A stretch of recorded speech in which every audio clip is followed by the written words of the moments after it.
খাইতে মনে আছে খাইতে পারি না খাইলে এসি ওরে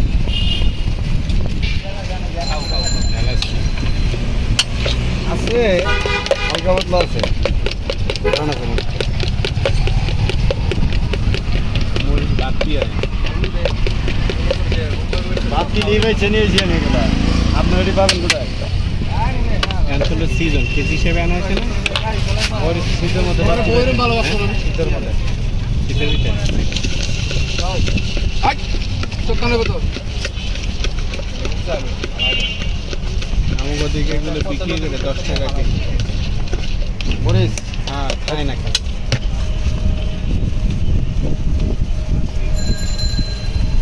নতুন মাটিতে লাগাইলে পরে তো হয় আখিরি